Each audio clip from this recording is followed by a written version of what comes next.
Right now I want to show you some of the differences between the Garmin Approach S1 and the Garmin Approach S3 Golf Watch GPS. First, let's turn both of the watches on. Press the power button up here in the top left, and instantly you can see a difference in the font types used on the watches. You can see the S1 has a more pixelated font, whereas the S3 has a lot more finer and clear font. So that's one of the first things you'll notice with the difference between the two units. Secondly is some of the functions. Let's go to the menu on the S1. You can see here the OK menu button. We'll hit the menu, and you can see that brings up the menu here. To do that on the S3, you just hit these three lines on the screen. You hit that, and it'll ask me to unlock. Once unlocked, I go to that menu. So they both have start round. Now to go down through this menu, I hit the down button. On this one, I hit down on the screen. So start round, odometer, they both have an alarm. Then you got setup and about, and then here on the S3, we hit it one more time, we start the loop again. But on the S1, we hit down and we hit cancel, and that takes us out of the menu. So when we hit OK on that, it takes us out of the menu.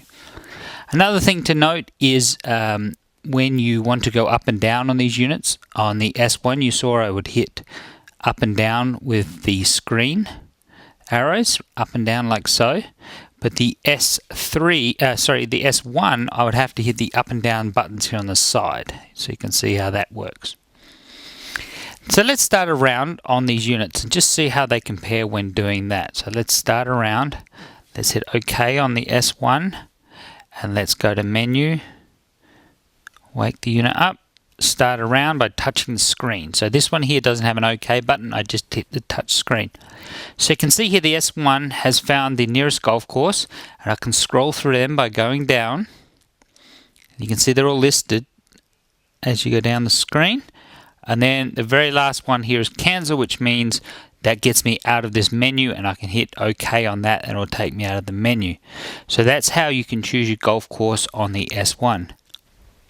Choosing a golf course on the S3 is the same sort of thing. You can scroll down with the arrow buttons, but instead of having the cancel button at the very end of the list, it just loops back around. So let's click the Wild Horse Golf Club on both units. So let's hit OK on the S1, and you just touch the screen on the S3. So that'll load the course for both. You can see here on the S1, I'm at hole number 1. It's a par 4, and you can tell by those 4 dots there below the number 1. And then you've got the distance to the back of the green, the front of the green, and to the flag in the middle of the green.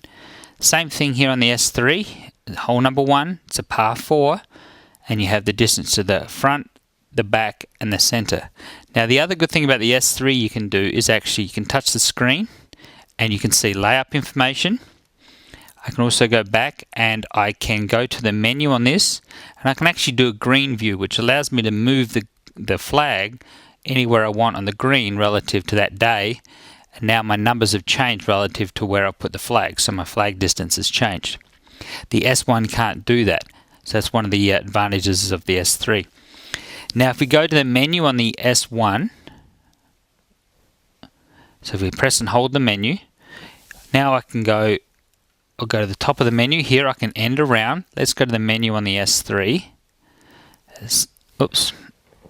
You can see here I have end round, the same. This one has the green view, which I just explained is only on the S3. The S1, you can measure a shot. It's not in the menu of the S3 because it's a button right here which allows you to measure your shot. I can go down on the S1 to odometer, which they both have, and then I can cancel. But you can see here the S3 also has a save location function, which allows me to save a point along my hole at any moment in time for whatever reason.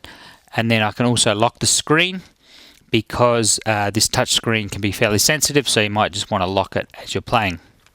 Another thing the S3 has is a button down here for scoring as well. You hit that and up comes your scorecard, personal scorecard for each hole as you go, and you can go up and down relative to the score.